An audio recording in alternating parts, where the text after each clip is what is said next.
So what is something about yourself that you really are proud of?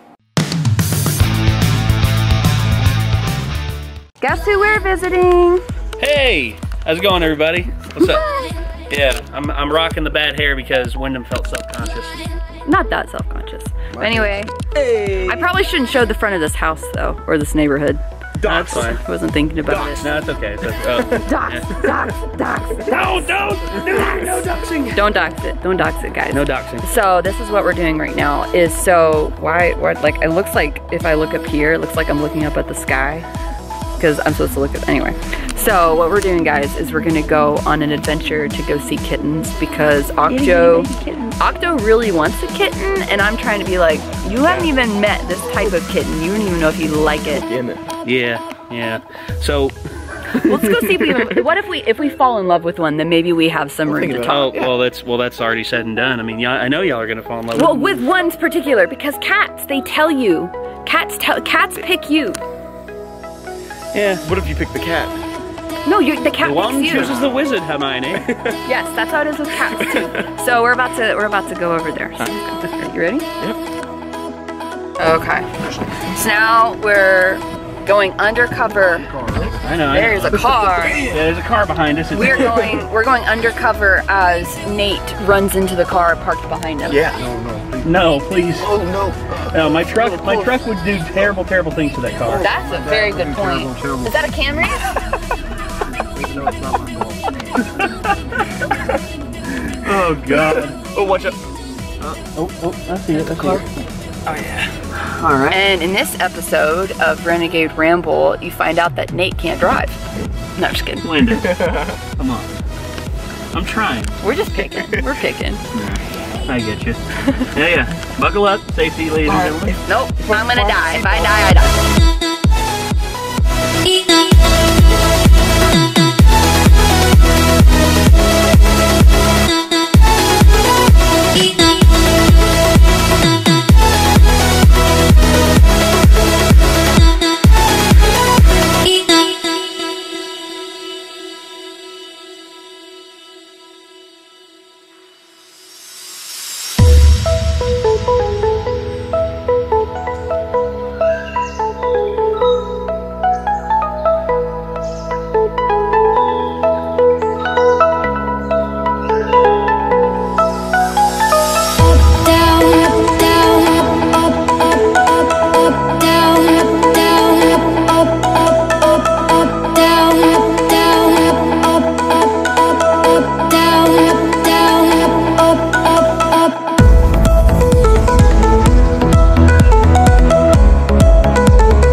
We just got Frappuccinos.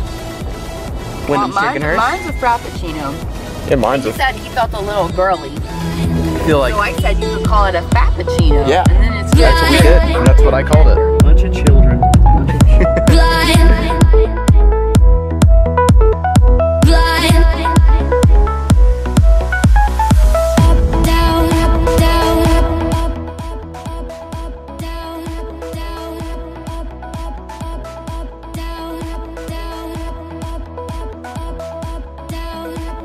Trying to come up with everything. Hard at work.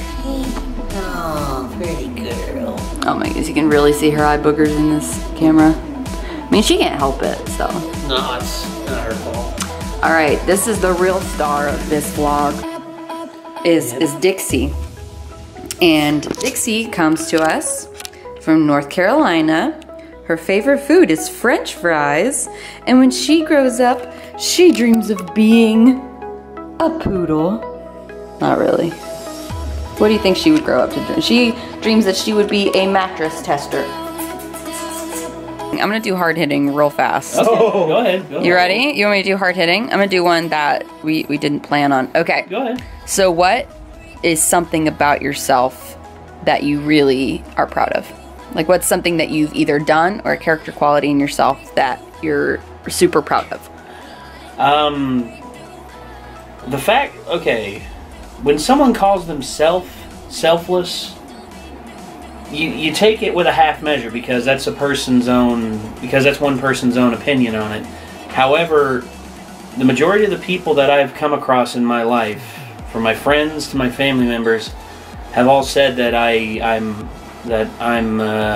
selfless.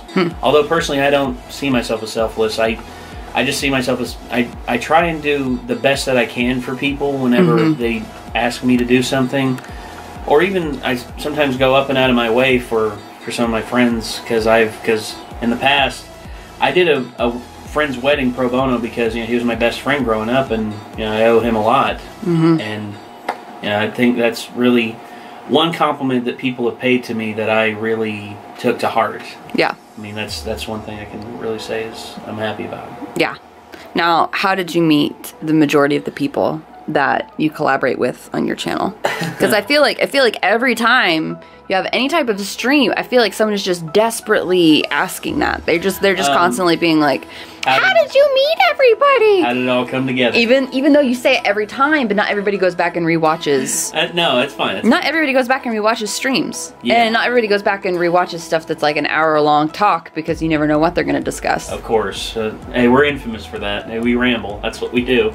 But, okay, how this all started, how this whole cycle of madness began. Turn that off! Was with a text message. It's porn. How did you know? I'm just joking. But it all began back when I was at Virginia Highlands Community College. I met someone by the name of Gary Ellis. By the way, Gary, if you watch this, congrats on getting married. Happy for you. But anyway, it all started when I met him, and he wanted to make a movie. And I was like, all right, let's make a movie. Without any cameras, a script, or anything really.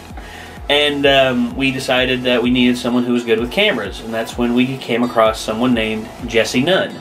Now Jesse had a lot of this equipment and had ideas and all this and all that, and he wanted to collaborate with me, but Gary eventually tapered off and followed a different path, and then Jesse and I started to collaborate, and then eventually Jesse started inviting people over to be a part of it. The first person I met outside Jesse was Sean Earls. Big Sean. You probably saw him in some of our earlier videos. And then old school fans would remember Big Sean. Yeah.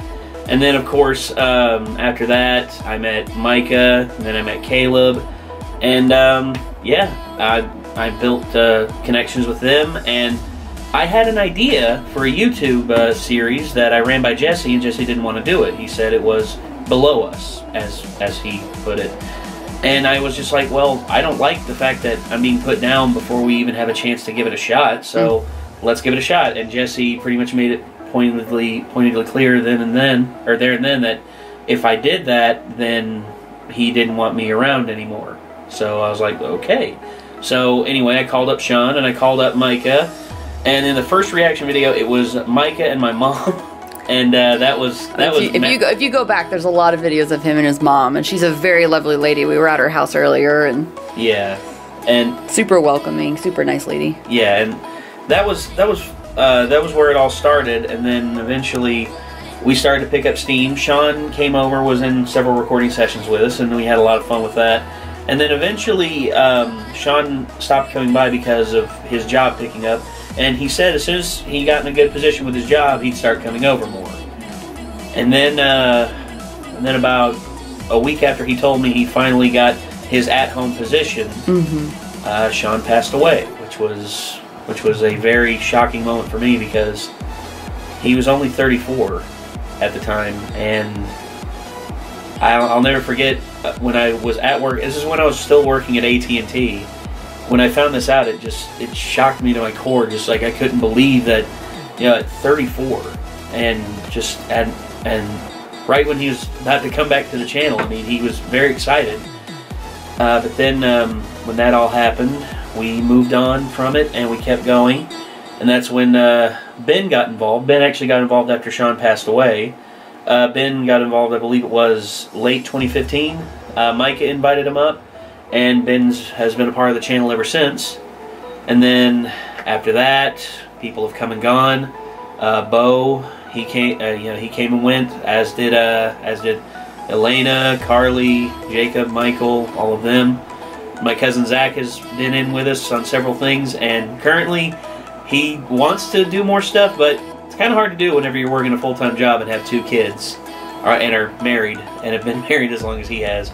So it goes without saying that we've had our bumps, and and we've gained people and we lost people along the way, but overall, just it's been fun along the way, and of course Windham getting invited up, and her adding her little spark of insanity to this big mad or like weirdness, spark of weirdness. Yes, spark of So yeah, that was something that I was very I'm just happy of the people that I've met along the way, people that I've impacted in some way, made people realize, hey, I can do this too, or hey, I can try and do something more, and I'm glad that people have come away with it with a better perspective on things. That's my big thing.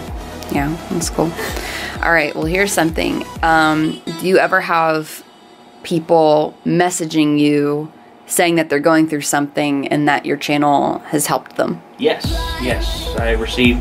Actually, I remember a long time ago, me and Micah, we did a video called Renegades Respond, and there was Montana and Buddy Davis. They were big fans of our channel.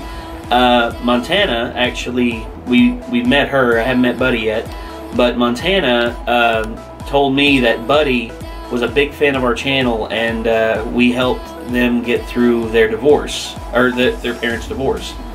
And Buddy actually asked if he could send me a bunch of questions and if we could answer them. And we decided, hey, let's make this a video. We did Renegades Respond. We did 1 episode of it. I wanted to do more, but just things moved forward and we never got a chance to. Might go back to that. Who knows?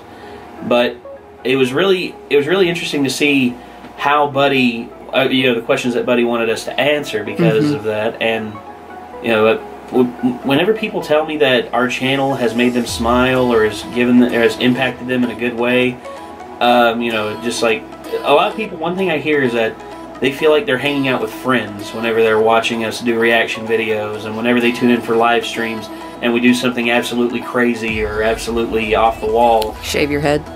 Yeah, like when I shaved my head. Jumped into. I remember this. The ice bath. You filled a trash can with ice water and shaved your whole face and your head, and then you jumped basically in your skivvies into a trash can. I had a pair of shorts and a very, very restricting t-shirt. Yes, skivvies. It was cold out. It was. It was cold outside. It was winter. I think it was 2 winters ago actually when I did that. That was fun. I'm not gonna lie. That was a lot of fun. Fun for me anyway. I don't know. It was fun for you. Oh, okay. Well, I was the one. I really like jumping into cold things in my skivvies. It was a hobby. Yeah. I list it on my Facebook as one of my hobbies. Hey, call me Houdini. So, yeah, that was fun. And whenever I do stuff like that, I'm actually wanting to step up and do more stuff for our fans, because our fans have been there with us a long, long time, and I'm wanting to impact them more. And that's why, there's other things that we have in the pipeline that I can't fully talk about right now, but there's things that we have in the pipeline that I hope adds to the channel and adds to what people like, and gives people more of a reason not just to tune in for our reactions, but also we do something that actually shows them what we're capable of. How does being a professional YouTuber, having this, how does it, and basically being on call, I guess like your life and everything being on call for entertainment purposes 24/7, how does it affect your personal life? How you doing? How you doing? My personal life, well, that's something that actually I've actually been relatively private about. But in terms of everything that has happened in my private life, the relationship with my family has grown a lot better. My dad at first was very, not about me doing this because he thought that it was a pipe dream, it never happened, this and that. And then whenever I paid my rent for the first time, unassisted from anybody or without another job, it kind of opened up his eyes and it made him realize maybe I'm onto something. Mm-hmm. But in terms of like relationships outside of family, like a personal relationship with some, I've been on a few dates here and there, but mostly my life has been dedicated to this 100%. I wish that I really want to do more, and I'm hoping in the future, if I can get people to edit videos for me, or if I'm able to, if someone can help share the workload, like I'd gladly, have someone do that for me and everything. It's just Nick gesturing back there. So in the future, I would gladly do that, and I would also like to. Every time I've gone on a date with somebody and I've told them about what I do, they usually look at me, they think I'm either crazy, or they think I'm just, as you put earlier, a bum. Yeah, I said they might not understand how much you actually work at this. If you see your equipment set up and you realize how much time and money and effort you put into this, you realize it actually is a job.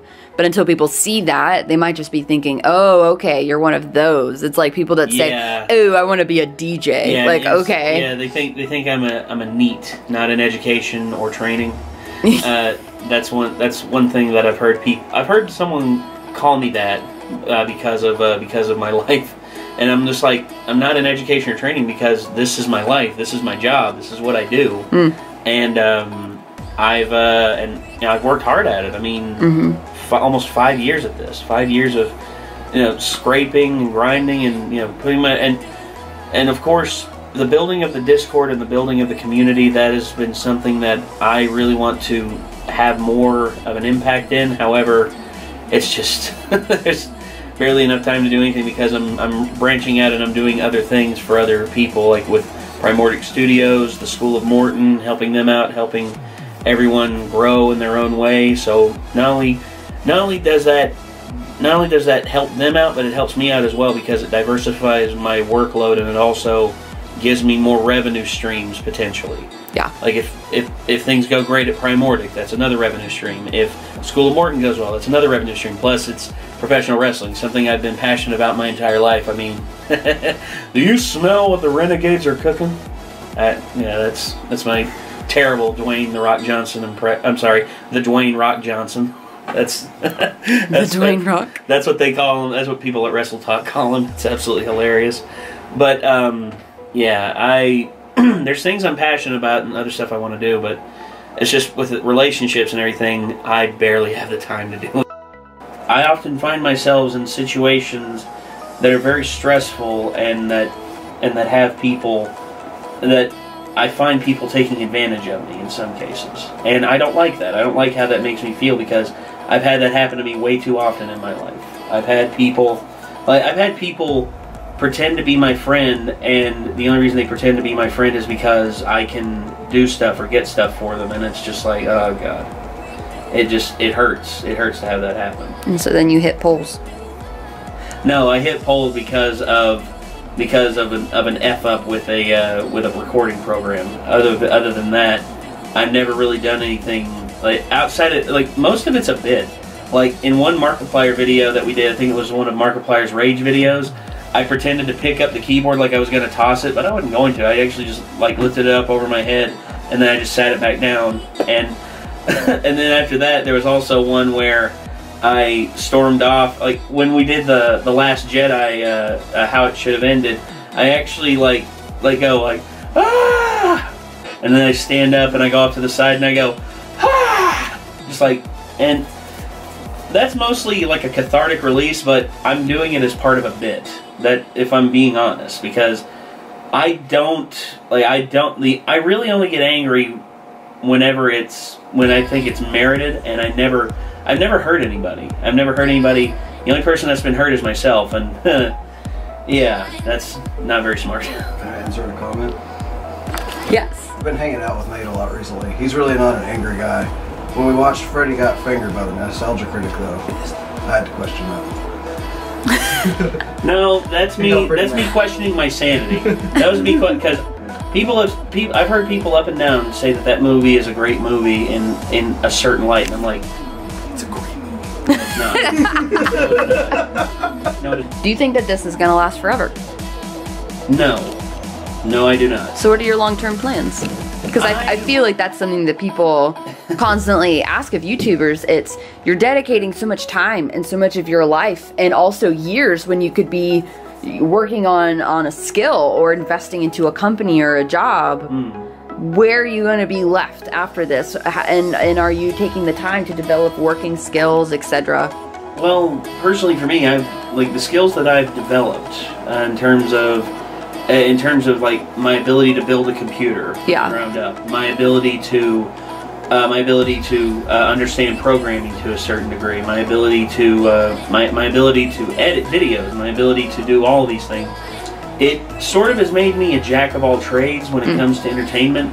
I know how to play guitar, I know how to sing for certain aspects, and I also know how to operate certain cameras, and I know how to do certain things. But I know that in terms of skill sets, I'm nothing compared to like someone like my dad. My dad can build you a house from the ground up, like literally pour the foundation, put up the walls, put up the sheetrock, put in the plumbing, put in the electrical work, and then put on the shingles, all within his realm of understanding. Me, on the other hand, I'm lucky if I can assemble a cabinet properly. That's my thing. Well, actually, I shouldn't say that because I assembled cabinets for like a good 4 or 5 years with my dad. But Hey, Dad, just so you know, those cabinets probably fell apart. They probably did. Shout out to They you. probably did. Yeah. Yeah. So you would want to do possibly long-term production, Yeah. editing. I mean, the thing is most of your equipment. I mean, you set it up all yourself. Yeah. All your equipment. You guys don't see this, but behind the scenes every day. All the equipment, all the mics, everything. He does the research. He figures out what makes a good investment. He hooks everything up, and in between, doing a recording versus streaming, every single time, we'd have to figure out what we were going to be used to streaming or to stream. You know, if we were going to be on different consoles, and he and Ben were the ones that had to figure out, okay, how are we going to make it so everybody can see what we're doing, everybody can hear what we're doing, and every single time they had to adjust it and change it and do it in a timely fashion. Yeah. So I feel like that gives a lot of skill. I feel like adaptability, etc. So I mean, I could see it. What is your favorite sports? Well, what's your favorite sport? And what team is your favorite in that sport? Dang. When I was a kid, football all the way. My favorite team back then, I was a fan of them, much like my dad, the Dolphins, because of Ricky Williams. I mean, back in the day, the man was unstoppable. You couldn't stop him, and I loved that. But as an adult, I've actually grown a liking towards MMA. I like MMA a lot, and probably my favorite fighters of all time, probably my favorite heavyweight of all time, Mark Hunt, because the guy has 2 laser rockets for fists, and he's got legs like tree trunks, and he is very tough to take down. Especially back in his prime, the guy was impossible to knock out. You couldn't knock, there's one time this one guy threw everything he had at him. The guy was knocking out people with head kicks left and right. And he hit Mark Hunt in the head with head kicks all fight, and he could not knock him out. It was beautiful, and seeing how tough he is, and also sometimes the techniques also blow me away. Like when Anderson Silva locked in the triangle choke against Chael Sonnen when he was losing, and won the fight when he was down on the scorecards for 4-0, and it was amazing. It was amazing to watch all that, and that's why I like MMA a lot, because it's always changing, it's always evolving, it's always growing, and there's so many people out there who are very talented, and have something new to bring to the table. And you just have to ask yourself, are they the best in the world? Or, yeah. Or is it just about, oh, what's wrong? What's wrong, girly girl? Hi. Oh my goodness, you're warm. I'm sorry, my hands are cold. They are like velvet. Oh man, it's such a weird velvet. Yeah, this one right here, she is the nicest baby. Like, I can hold her like this all day, and she'll just lay here. That's Silverbell. That's one of my mom's prize breeders. She's a good girl. Oh, this is the purring. Well, come here. So she's a healthy. This one is a couple years old.